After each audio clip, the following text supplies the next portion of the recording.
ल साथीहरू, मैले आज गुन्द्रुक र भटमासको अचार बनाउन गइरहेको छु। पहिलोचोटि ट्राई घरमै बनाएर अलि खान मन लागेर बनाइरहेको छु। गुन्द्रुक साँधेको,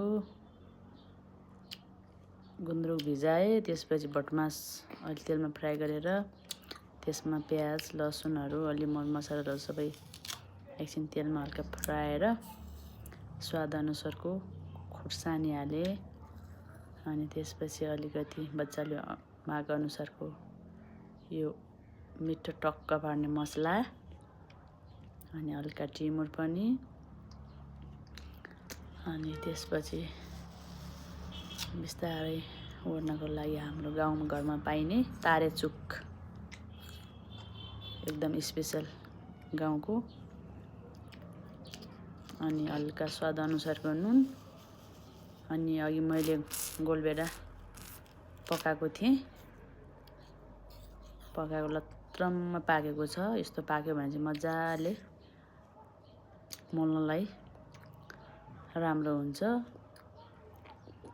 अब मैले फेरि हातमा ग्लोभ्स लगाएको छैन नभन्नु होला, किनकि मैले हात एकदम सफा गरेर मोलिरहेको छु। कस्तो हुन्छ होला यसरी साँधेर ढक्क अलिअलि खानलाई ट्राई गरेको छु। मिठो अमिलो पिरो के कति लाग्छ मजाले मोल्छु। मोलेपछि उसको मिक्स गरेर अलि साह्रो हुन्छ कि भनेर सोचिरहेको छु, तर मिठो होला जस्तो छ। अमिलो पिरो, गुन्द्रुक आफै अमिलो हुन्छ, त्यसपछि भटमास अनि तारेचुक अमिलो, हल्का हरियो आफ्नै कोसीमा लगाएको धनिया र लसुनको पात हल्का मलिस गरेको छु। अब खाना रेडी भयो हाम्रो गुन्द्रुक र भटमासको अचार।